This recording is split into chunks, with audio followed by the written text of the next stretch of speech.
In science generally, we really have to focus on the things that we don't know a lot of the time. So today, for a bit of a change, I'm not going to be building on stuff that we think we already do know. I'm going to be looking at 5 Cambrian questions that I really want to see answered.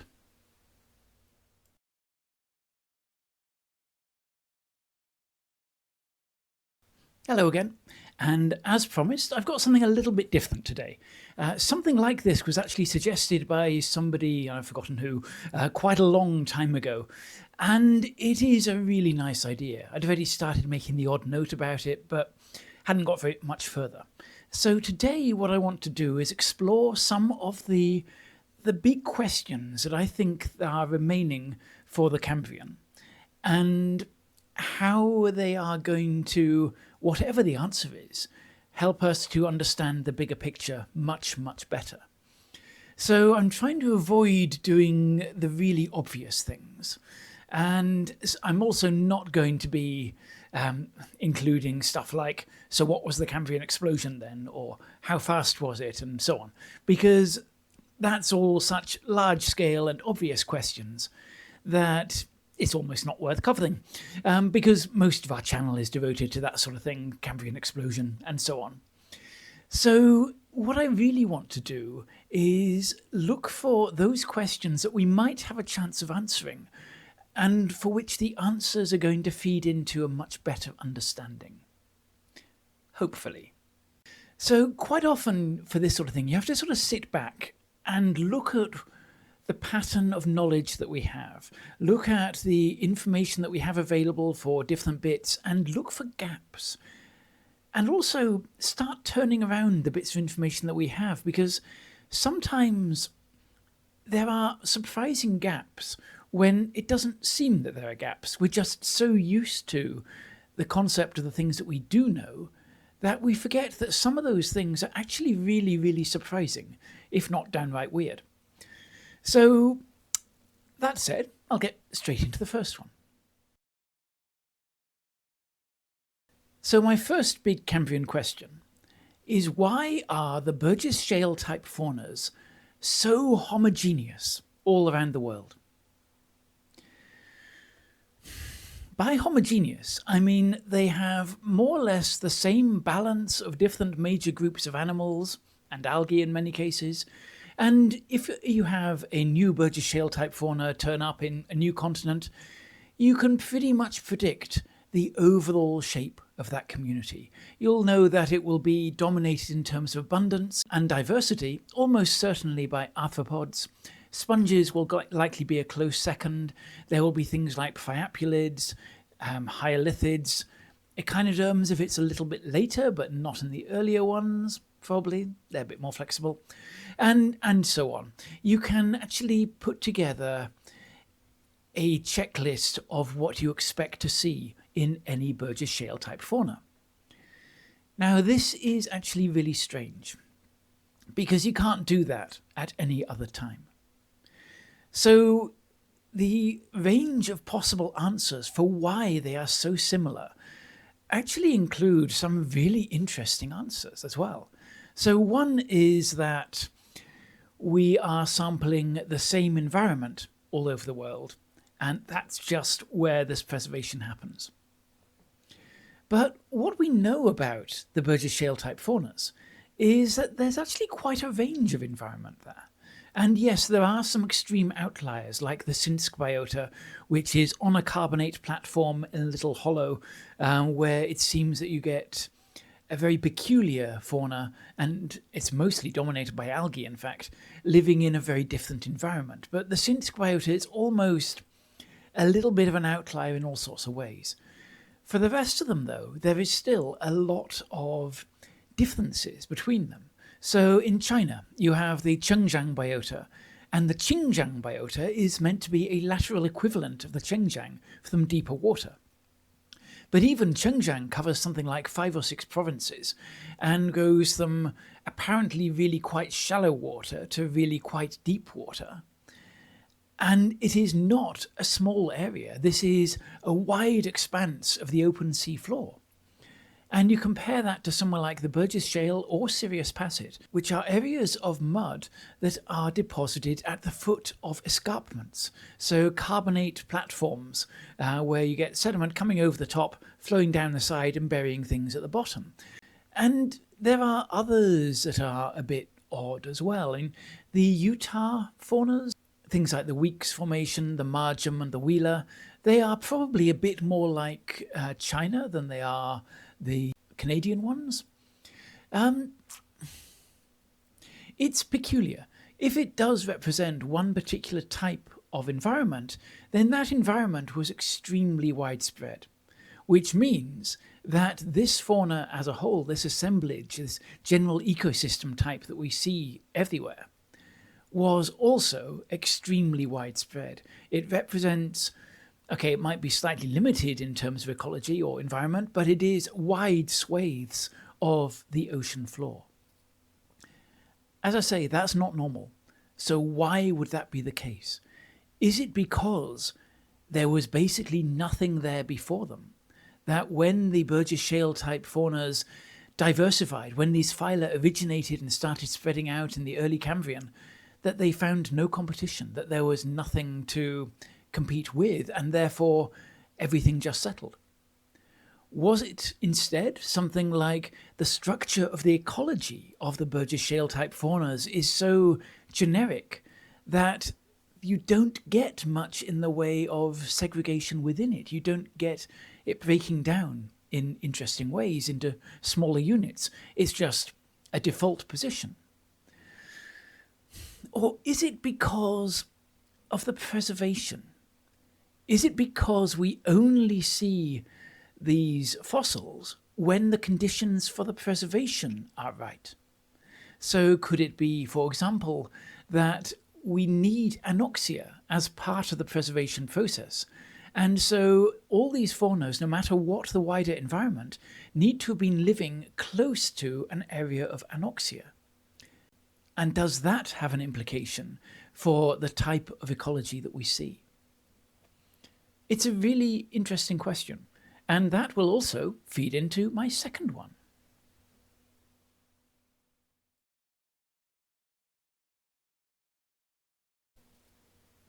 Question 2. Why is there such a difference in what we see in the micro-faunas in the Cambrian, i.e. the Orston and the small carbonaceous faunas, and the Burgess Shale type faunas? All of these are modes of exceptional preservation where we get non-biomineralized, at least, and in some cases extremely soft-bodied animals. And yet each unit, each type of preservation contains different types of assemblages. There is, however, significant overlap. So, for example, the small carbonaceous fossils first. These are mainly from the Middle and Late Cambrian, but these are mostly bits of arthropod and other cuticular remains. It's not truly soft-bodied, but it is bits of things that normally decay. And what we have are fragments of fossils. We get fragments of animals like crustaceans, for example, where they have been decayed, they've broken down, but bits of the cuticle remain.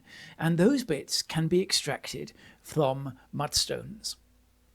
And what we see is that there are some groups that we find pretty much universally in both Burgess Shale type faunas and small carbonaceous fossils.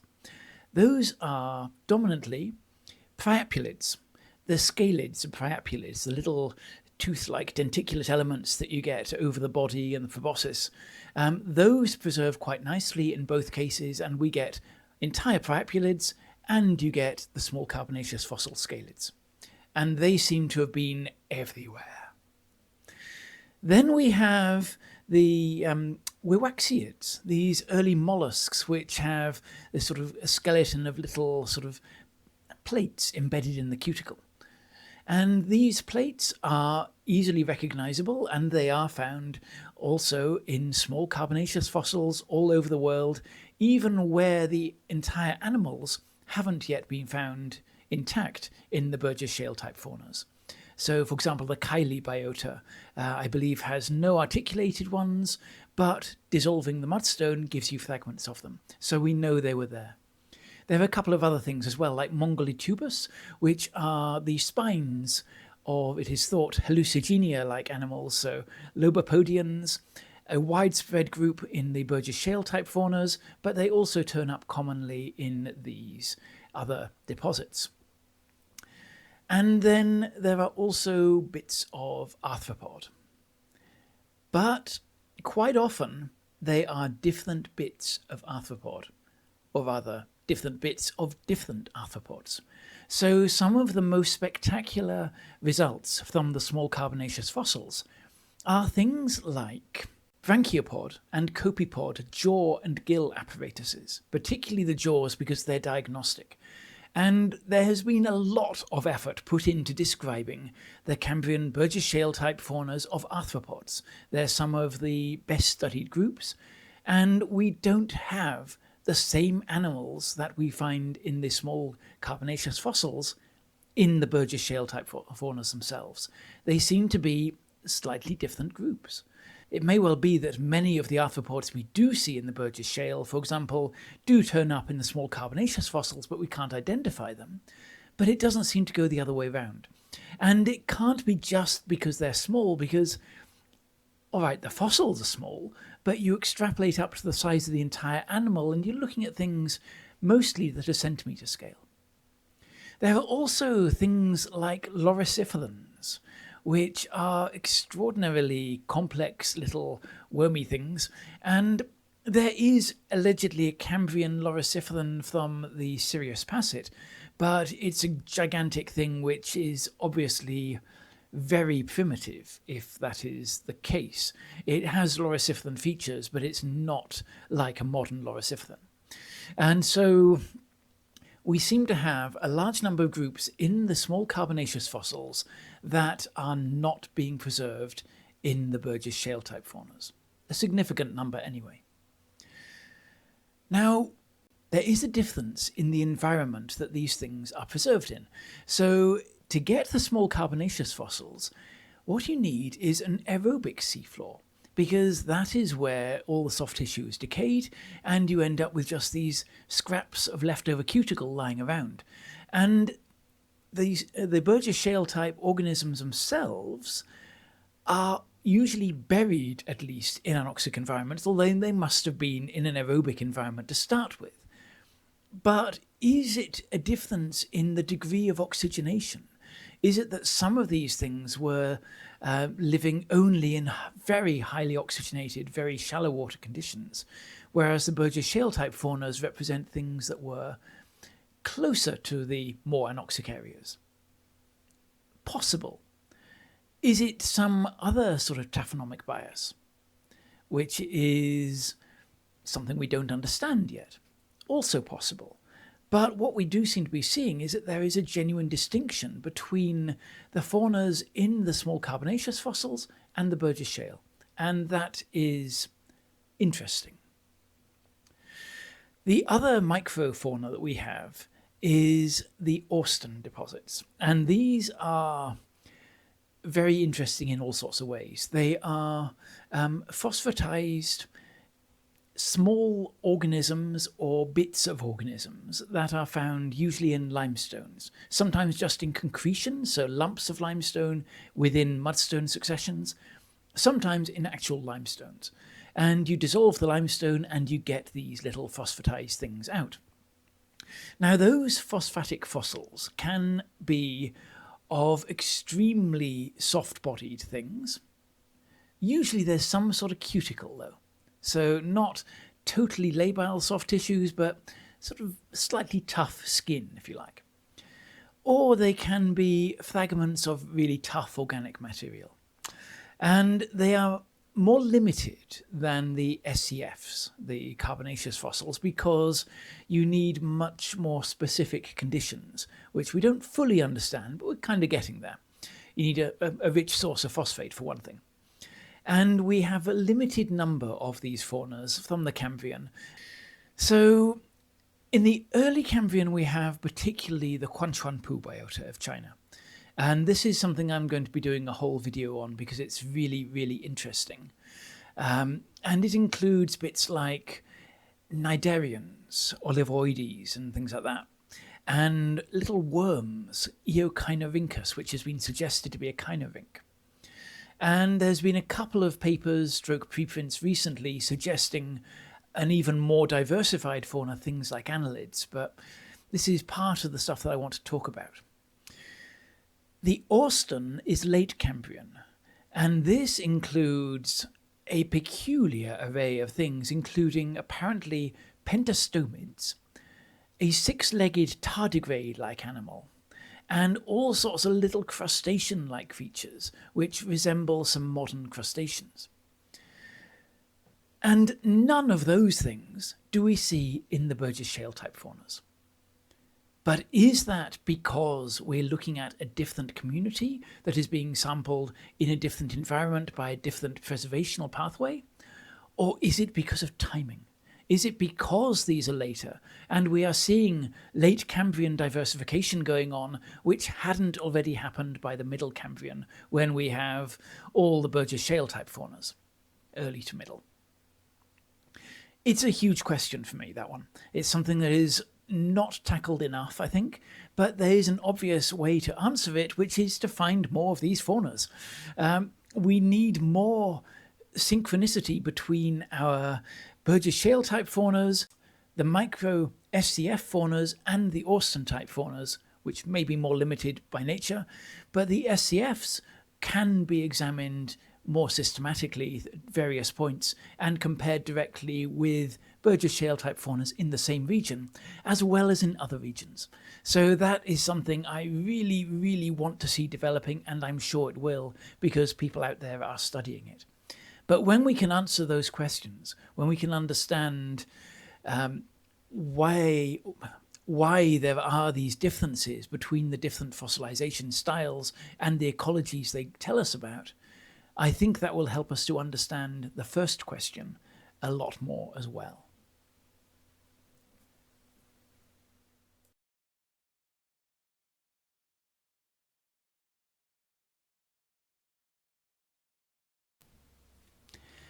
Question 3 actually feeds on from some of that as well.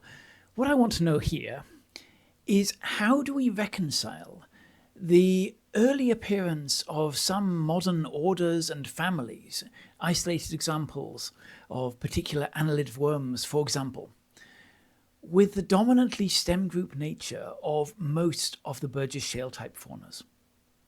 So where we see these fossil communities with the soft tissue preservation, in general, we are seeing things that don't fit very closely to modern groups but are clearly related. They are normally either within living phyla or they are in the stem group, sort of almost joining phyla together. There are some anomalies as well, and things we're not quite sure what to do with, maybe extinct phyla, maybe deeper stem groups, but mostly they are within the early stages of phyla or their stem groups, or they link 2 or 3 phyla together. And yet, at the same time as this is going on, we have things that appear to be not just modern families and orders, but in some cases, like Rhabdopleura, modern genera.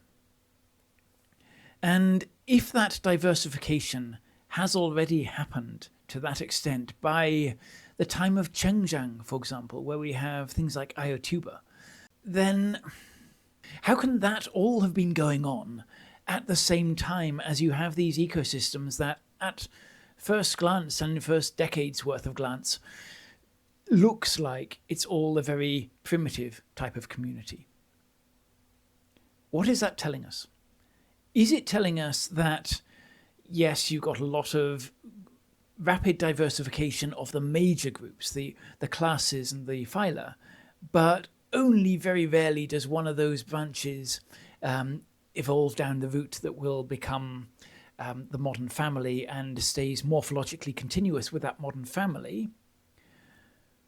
Or is it that these things had already diversified in large part into modern orders and in many cases families, but we're not seeing them yet?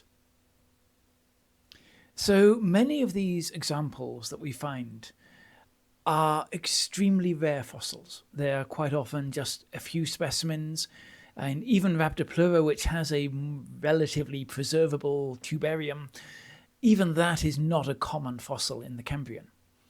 And mostly what we're seeing are, after decades of collecting, we find the odd thing here and there, which looks like a modern group. And it gets a bit more complicated than that when you take into account things like the small carbonaceous fossils, where we have apparently brachiopods and copepods, these crustacean groups that have no representation in the Burgess Shale type faunas, as far as we know, and yet they are there alongside them or very slightly later. We also have, in very similar manner, things like pentastomid and these possible tardigrade-like thing from Austin, which also suggests that there has been a lot more diversification leading towards the tips of the branches of the evolutionary tree going on at this time than is being recorded in the Burgess Shale type faunas. So what gives? Which way is it? Is it that the families, the modern families, evolved at various points through a very long history, and only a few of them turned up in the early to middle Cambrian? Or is it that most of them had already turned up, but we're not seeing them for one reason or another? If it is the latter, then it suggests that the primitive appearing nature of the Burgess Shale type faunas is actually an ecological artifact. It is that those early branching groups dominated that particular ecosystem, or that very widespread ecosystem in the areas where that preservation was possible. And that was not representative of the extent of evolutionary development that had already happened by that point. I think it's a really, really interesting question. And it's entirely possible that you had many groups of more derived organisms living at this time, but they're not being preserved, either because they were living in different environments, or they were just so rare, they were such small components of these ecosystems, that we haven't sampled enough. Even after a century of collecting the Burgess Shale, we haven't sampled enough to get the rare species, the things that were living in the shadow. So I don't know. I think this is a question that will have a very surprising answer, but I don't know quite what that answer is going to be.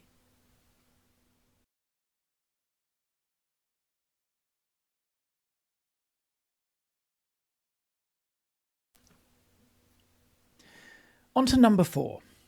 And this is something which also feeds into the previous question. This wasn't actually deliberate, but it all seems to work that way. Everything's interlinked in this subject.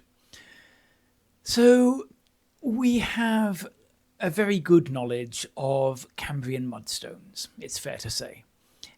Whether it's just the shelly faunas with the trilobites and brachiopods, and also limestones, the carbonate platforms have been very well studied.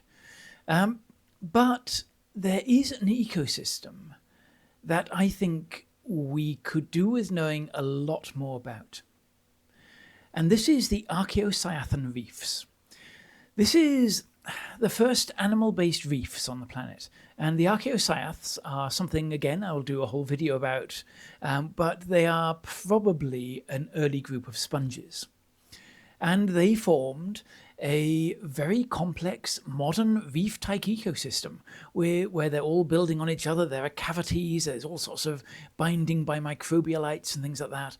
And you have a quite complex structure here, a complex architecture, in which lots of other animals could be living and were living. There have been a reasonable number of studies looking at the ecology of these things, at the proportions of different groups, and the problem is that the only things we can study are the shelly fossils, because we don't have exceptional preservation in these reefs. What we have are bits like trilobites and brachiopods. There are traces of things like sponges dwelling in the cavities in the reef. So these would be very different things to what we are seeing in the rest of the Cambrian. Things that live in the mudstone environments, for example, are quite different to what could be adapted to living in a cavity. And it looks like there is at least some evolutionary innovation going on just with that little bit that we can see. But most of what would be living on a reef is going to be soft-bodied, because that's always the way. Most of life is soft-bodied. So we don't know at the moment whether various groups of worms and arthropods and all sorts of little squidgy things were diversifying and living in these environments in a manner equivalent to modern coral reefs, which are also diversity hotspots. But we're not seeing them. So if you were looking for an area in which diversification may have been happening faster than on the offshore muddy shelves, then these reefs are a perfect place for it. And in the Ordovician, we see this as a general pattern as well. If you look at things like the echinoderms, the diversification that was so spectacular in the Ordovician, leading to all of the modern and many extinct groups, that was happening in shallow water. It was happening in these sort of reef habitats, not only reefs, but particularly in shallow water. And it's quite likely, because this seems to be a general evolutionary pattern, that there was also diversification going on in the Cambrian in these Archaeocyathan reefs. But we don't know which bits of the evolutionary tree were diversifying. We don't know how far down the tree towards the branches they were getting. If we're seeing these things like bits of branchiopod crustaceans or loriciferans and so on, which are being buried in the muddy shelves and preserved as small carbonaceous fossils, but we're not seeing the Burgess Shale type faunas, could it be that what we're seeing is fragments of those washed out from places like reefs where a lot more diversification was happening? If we don't understand this, if we don't know what was really going on there, we are missing a huge chunk of the ecological record of the Cambrian diversification and ecosystem development. We are at risk of being totally biased by our understanding of these amazing exceptional preservation deposits that we have in the Cambrian, and thereby missing where an awful lot of the action was actually going on. Or maybe it wasn't. We just don't know. And so I'm not totally sure how we get around to testing that, but hopefully there will be places where there is some degree of exceptional preservation, or there's some other element we can tackle that will allow us to get some information about what was going on in those reefs. And they only lasted until the earliest part of the Middle Cambrian. The reefs were basically an early Cambrian phenomenon. It was pretty much over by the time of the Burgess Shale. So if this was a trigger for a lot of biodiversification, then that would have been happening very early in the Cambrian history.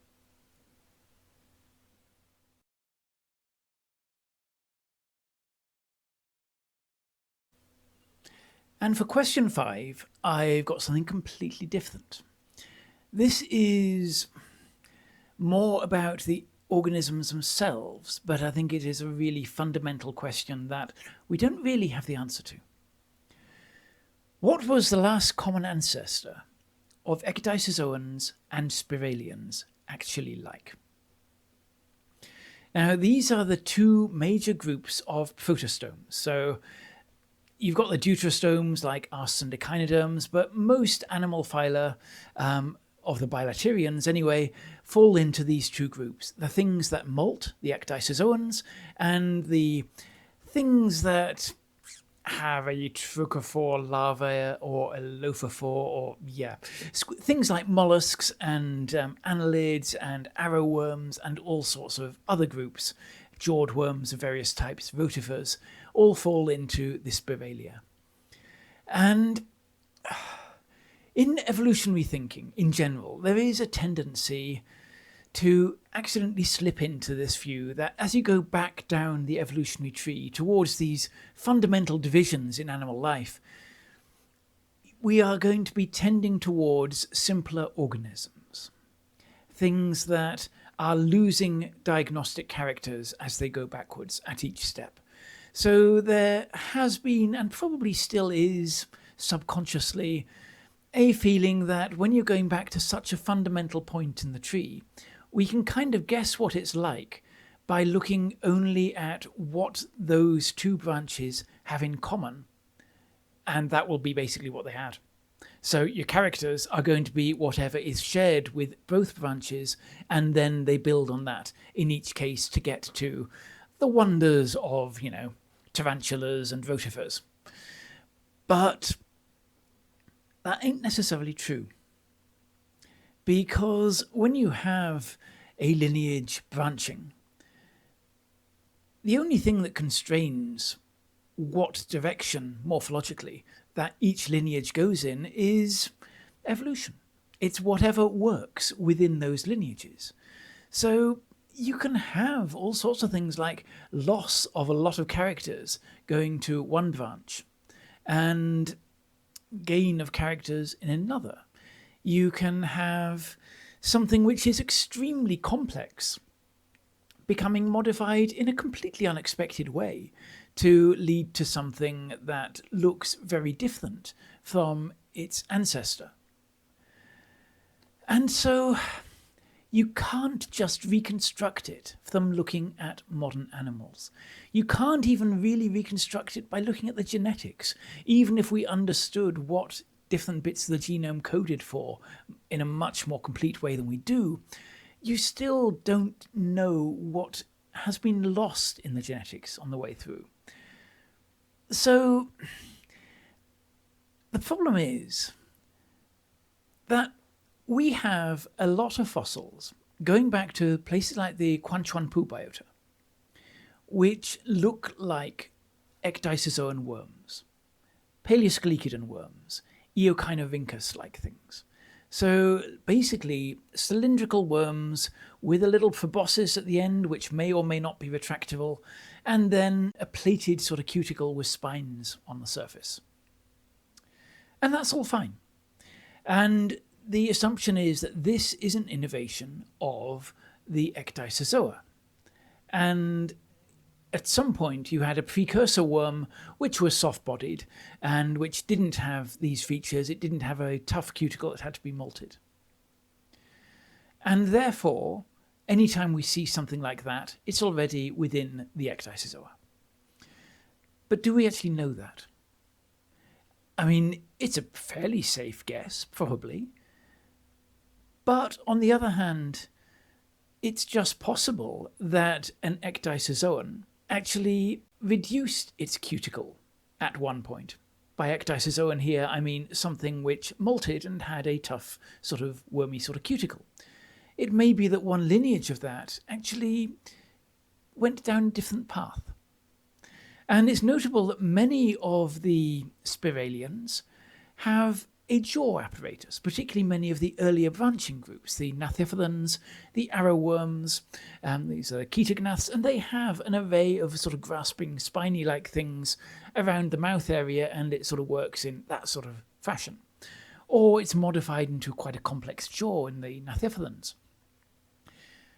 But in the ecdysozoans, you have a proboscis, usually with little spines on, and when it's retractable, that works in a very similar sort of way, with little grasping spines which draw things into the mouth. Now, yes, that could be coincidence. Yes, they could both be evolved from something which had some sort of jaw apparatus as a sort of prototype, which then diversified into the two different, completely different types of structure. Because overall, the morphology of an arrowworm is very, very different from that of a Echinorinch or priapulid. They're sort of flattened for a start rather than cylindrical. But we're dealing with a very deep branch here, and it's very difficult to say which characters occurred when, which ones originated when, and which ones were lost. And why does this really, really matter? Well, we define the base of the Cambrian on a spike in the rock, yes, but that spike was defined at the first appearance of a thing called Treptichnus pedum, a trace fossil which is believed to be by an ecdysozoan worm, because modern priapulids produce very similar traces. But given that we don't know which of these two branches of the protostomes is more derived in morphology, is it possible that we have an ecdysozoan worm, in its sort of generic morphological sense, which actually goes much further back that evolutionary history than we believe it does? Could it be that this is actually the main branch of animal evolution, and that when we're recording the first record of these things at the base of the Cambrian, we're not actually recording what we think we are? It could be a much more primitive animal, a much deeper animal in the evolutionary tree than it appears to be based on comparison of the fossil record, the trace fossil record, with what we see today. Now, in this case, the answer is almost certainly, I think, well, we don't know, but is probably going to end up being that, yes, indeed, it is an ecdysozoan, and probably there was some completely soft-bodied worm which we just haven't seen any real candidates for in the Burgess Shale type faunas, and we haven't seen any sort of cuticular remains from. It's probably going to be that, right? But if it isn't, then that radically changes a lot of what we think of as the timing of the divergence of some of these major groups of animals. So this is not one where I really want to know the answer because we have no idea. We have a fairly fixed idea within the paleontological community as a whole, but I really want to know the answer to make sure. Because if this is something we've got wrong, then it has a lot of knock-on effects for stuff like the Cambrian Explosion. You knew it was going to come back to the Cambrian Explosion in the end, didn't you? Because almost all of these questions are ultimately about the Cambrian Explosion. It's about the ecology. It's about how the diversification happened in different environments and how we've got different bits of the fossil record preserved in different ways. Now, there are so many other questions that I could have come up with to ask instead, and I'm sure many of you will have your own ideas about what would be the most critical things to ask. And if you have, put them in the comments, because I'd love to see what you think are the really important questions and the things that we don't actually know, especially if it might be things that we do think we know, or we don't even look at because there's an assumption. It's a really fascinating time. And there is a sort of tendency, I think, when we see these nice reconstructions of Cambrian life, to see that and think, well, we know it in that much detail. We've got the basic idea. It's not nearly as mysterious as, say, the Ediacaran. But in some ways, I think it still is. I think the Cambrian is still a very strange time. And one thing I was almost had on this list was, why are Cambrian animals so big? Because the Burgess Shale type faunas are dominated by what are, by even modern standards, large animals. The majority of animals are much smaller than the things we think of as standard in the Burgess Shale type faunas. That, of course, ties in with the preservational styles and things like that, so I didn't want to go there. But it's another question you could ask. So I think I'll leave it there and let you work out what you think the answers are for this one.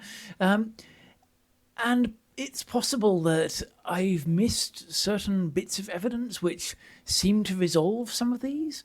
It's possible that we can slot things together in ways that haven't really been consciously done yet. But it is a really interesting time. And it'd be interesting to do the same for the Ordovician as well, because there are a lot of questions we could ask about that too.